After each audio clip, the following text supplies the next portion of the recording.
तो कुंभ लगन वाले जातकों के लिए हम चर्चा कर रहे हैं राहु और चंद्र के कंजक्शन के बारे में। इस वीडियो में देखेंगे अब आपके सेकंड हाउस के लिए। इससे पहले हमने प्रथम भाव तक के लिए चर्चा की है, तो ये दूसरा ही वीडियो रहेगा। अब यहाँ पे मीन राशि में राहु और चंद्रमा दोनों ही स्थित होंगे। मीन राशि में ये जो प्लेसमेंट होगी वो काफी इंटरेस्टिंग होगी, क्योंकि यहाँ एक तरफ चंद्रमा आपके सिक्स्थ लॉर्ड हैं, जबकि यहाँ राहु गुरु के घर में स्थित होंगे। तो चंद्रमा के लिए तो ये उनके मित्र गुरु का घर है। तो यहाँ चंद्रमा वाणी स्थान में होने से आपकी वाणी काफी मैनिपुलेटिंग हो सकती है, क्योंकि यहाँ राहु का प्रभाव है। इसके साथ साथ आपकी अर्निंग्स को लेकर यहाँ हमेशा ही रिस्क बनी रहेगी। चंद्रमा सिक्स्थ लॉर्ड होने के केस में ये प्लेसमेंट आपके करियर के लिए बहुत ज्यादा इंपॉर्टेंट हो जाती है। साथ ही आप अपनी फैमिली को कैसे डील कर सकते हैं, अपनी अर्निंग्स को कैसे डील करेंगे, सेविंग वगैरह करेंगे या नहीं करेंगे, इन सब को लेकर आपके मन में काफी डाउट रहेगा या काफी उतार चढ़ाव रहेंगे आपकी लाइफ में। तो ये कंजक्शन बहुत ही ज्यादा रिस्की कहा जा सकता है। साथ ही साथ ऐसा जो जातक होगा वो फैमिली के साथ कभी ना कोई ऐसी शिकायत हमेशा ही रखेगा जो उसको फैमिली मेंबर्स से है या अपनी अर्निंग से। जातक का जो रोल होगा अपनी फैमिली में वो बहुत इंपॉर्टेंट हो सकता है, क्योंकि जातक अपनी फैमिली में बहुत ज्यादा पैसा कमाने वाला हो सकता है। साथ ही साथ जातक पर्याप्त रूप से रिस्क भी ले सकेगा। लेकिन चंद्रमा के घर में अब अगर कोई यहाँ जो सिक्स्थ हाउस में अगर कोई क्रूर ग्रह स्थित है, तभी आपको ज्यादा फायदा मिल सकता है। यहाँ पे अब चंद्रमा सिक्स्थ लॉर्ड होने के केस में सिक्स्थ हाउस के लिए आपको हालांकि राहु प्रोटेक्शन प्रोवाइड करेंगे निश्चित तौर पे, क्योंकि राहु का दृष्टि भी सिक्स्थ हाउस पर है चंद्रमा के घर पर। लेकिन यहाँ अब बृहस्पति का प्लेसमेंट भी उतना ही ज्यादा इंपॉर्टेंट हो जाता है। साथ ही साथ आप इमोशनली और वाणी के माध्यम से अपने आप को कितना ज्यादा कंट्रोल में रखते हैं। तो ऐसा जातक हालांकि इनकम बहुत ज्यादा सोर्सेज से कर पाएगा, साथ ही साथ लेकिन उसकी लाइफ में स्टेबिलिटी का प्रॉब्लम रहेगा। साथ ही जातक अपनी लाइफस्टाइल पर भी काफी ज्यादा खर्चा करेगा। अब यहाँ चंद्रमा आपकी माताजी के कारक है। माताजी के कारक होने के केस में और क्योंकि चंद्रमा सिक्स्थ लॉर्ड होने के केस में यहाँ आपकी फैमिली लाइफ और आपकी अर्निंग्स पर आपकी मदर का बहुत बड़ा कहीं ना कहीं इम्पैक्ट होगा। तो आपकी मदर की गाइडेंस में अगर आप काम करें तो ज्यादा बेहतर हो सकता है, बट यहाँ थोड़ी सी मिसअंडरस्टैंडिंग होने के भी चांसेस बढ़ जाते हैं। लेकिन गुरु का घर होने की वजह से अगर गुरु आपके चार्ट में अच्छी स्थिति में है तो शायद आपको अपने अर्निंग्स के लिए और कैरियर के लिए उतना ज्यादा स्ट्रगल ना करना पड़े। अब मेनली ये देखा जाता है कि राहु चंद्र कंजक्शन है तो जातक अपने आप को लेकर भी बहुत ज्यादा ऑब्सेशन में रहता है।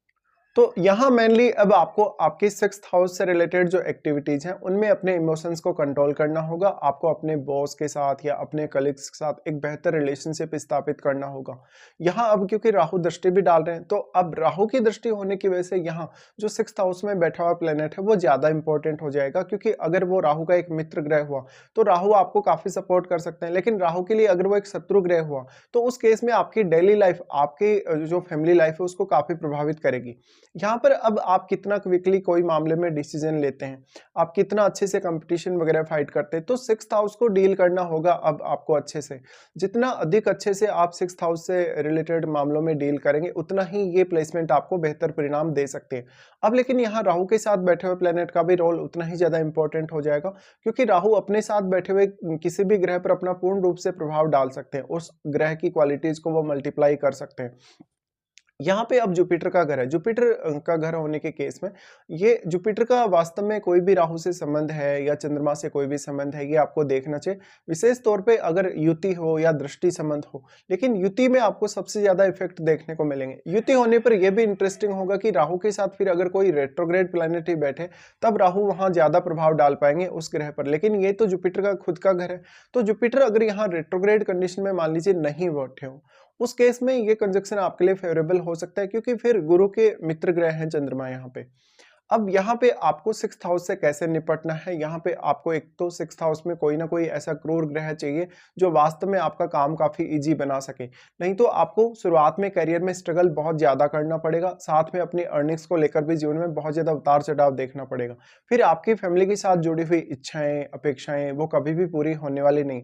साथ ही साथ आपका खान पान भी बहुत ज्यादा अनिश्चितता भरा रहेगा।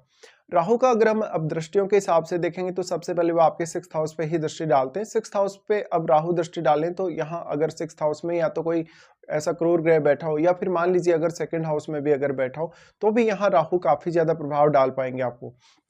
तो ऐसा राहु करियर के मामले में और आपके रूटीन वर्क के मामले में बहुत इंपॉर्टेंट होगा। जातक हमेशा अपने आप को लेके बहुत ज़्यादा ऑब्सेशन में होगा और यहाँ पे आपके लगन के स्वामी क्योंकि शनि बनते हैं, तो ऐसा जातक अपनी फैमिली के प्रति बहुत ज़्यादा ऑब्सेसिव होगा। राहु का दृष्टि 6th हाउस पे आता है, तो जातक के कलीग्स के साथ, बॉस के साथ उसके रिलेशन बहुत ज़्यादा मैटर करेंगे, क्योंकि अगर थोड़ा-सा भी आपको इश्यू आता है करियर में, तो आप हो सकता है कि अपना जॉब वगैरह स्विच करने के लिए देख रहे हो या अपना पूरा का पूरा करियर चेंज करने को देख रहे हो। तो यहाँ पे आपको काफ़ी कंफर्टेबल होना पड़ेगा राहु का 6th हाउस पे दृष्टि होते हुए।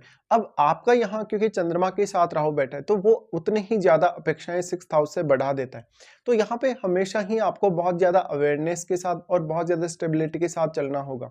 अब आपको ये देखना होगा कि 6th हाउस में जो भी प्लैनेट बैठा है, वो वास्तव में अगर एक राहु का मित्र ग्रह हुआ, तो कुछ हद तक यहाँ राहु बहुत बेहतर प्रभाव दे सकते हैं। फिर राहु और चंद्रमा दोनों का ही प्रभाव आपको मिलेगा अष्टम भाव पे। अष्टम भाव में क्योंकि अब ऑलरेडी यहाँ केतु स्थित है। केतु के स्थित होने के केस में यहाँ राहु उतना अधिक प्रभाव नहीं डाल पाएंगे अगर राहु के साथ कोई प्लैनेट बैठा है तो। क्योंकि राहु अपने साथ बैठे हुए प्लेनेट को बहुत ज़्यादा मल्टीप्लाई कर रहे हैं, इसलिए उस ग्रह का पावर यहाँ काफ़ी बढ़ेगा आपके 2nd हाउस में। अब वो ग्रह यहाँ डायरेक्टली आपके अष्टम भाव में बैठे केतु और केतु के साथ बैठे हुए ग्रह को बहुत ज़्यादा प्रभावित कर पाएगा। इसके साथ-साथ वो प्लेनेट हो सकता है आपके चार्ट में किसी भी अन्य भाव पर भी दृष्टि डाल रहा हो, तो उन दृष्टियों को भी आपको देखना होगा। अब यहाँ पे चंद्रमा राहु के साथ होने की वजह से आपको 8th हाउस को लेके काफ़ी ऑब्सेशन होगा, लेकिन उस तरीके के उतने अच्छे परिणाम आपको 8th हाउस से मिलेंगे नहीं। हालाँकि अगर आप कोई बहुत डीप रिसर्च वगैरह करना चाहते हैं, 8th हाउस को अगर एक्सप्लोर करना चाहते हैं, तब ज़रूर आपको राहु और चंद्रमा दोनों ही आपको यहाँ पे सहारा दे सकते हैं या आपको काफ़ी सपोर्ट दिखा सकते हैं। बट 8th हाउस में ऑलमोस्ट यहाँ केतु के स्थित होते हुए आप काफ़ी फ्रस्ट्रेट ही रहेंगे। इसका डायरेक्टली असर पड़ेगा आपकी अर्निंग्स पर, आपको वो अर्निंग जो एक बहुत पैसिव तरीके से होती है। साथ ही साथ वैवाहिक जीवन के बाद राहु चंद्र का ये प्लेसमेंट आपके लिए और भी ज़्यादा इंपॉर्टेंट होने वाला है। तो राहु और चंद्रमा का दृष्टि जो अष्टम पर पड़ रहा है, वो किसी भी प्रकार के जासूसी से रिलेटेड कार्य, किसी भी प्रकार की ऐसी सीक्रेट रणनीति जो आप किसी काम के लिए बनाते हैं, उसके लिए बहुत इंपॉर्टेंट होगा। साथ ही रिसर्च जैसे कार्य या ऐसे कार्य जिनमें बहुत ज़्यादा गोपनीयता बनी रहती है, उन कार्यों के लिए राहु चंद्रमा आपको बहुत सपोर्ट करेंगे यहाँ पे। उसके बाद अष्टम भाव पे राहु चंद्र दोनों ही दृष्टि डालें, तो ये आपकी मैरिड लाइफ में भी काफ़ी ज़्यादा सेक्रेसी लाते हैं। उसके बाद राहु का दृष्टि आ जाएगा आपके 10th हाउस पे। अब 10th हाउस पे जो दृष्टि पड़ रहा है, क्योंकि 6th और 10th दोनों को ही यहाँ कनेक्ट कर रहे राहु, इसलिए अब आपको आपके करियर को लेके बहुत स्ट्रॉन्ग ऑब्सेशन रहेगा, साथ ही अपने अर्निंग्स को लेकर भी। लेकिन ऐसा जब तक कभी-कभी बहुत ज़्यादा रिस्क लेगा अपनी अर्निंग्स और अपनी धन संपत्ति को लेकर, तो यहाँ आपके फंसने के उतने ही ज़्यादा चांसेस हैं। फैमिली लाइफ में उतार-चढ़ाव रहने की वजह से या खर्चे बहुत अधिक रहने की वजह से आप काफ़ी परेशान भी रहेंगे। राहु का यहाँ 10th हाउस पे दृष्टि का होना कहीं न कहीं करियर में आपको काफ़ी तेज़ी से आगे बढ़ाने के लिए देखता है। यहाँ पे अब जो साइन है, साइन जो है वो मंगल का है, क्योंकि वृश्चिक राशि है तो मंगल 10th हाउस के स्वामी हैं। अब क्योंकि चंद्रमा के साथ राहु बैठे हैं, उस केस में आपका ऑब्सेशन बहुत भयंकर होगा 10th हाउस को लेके।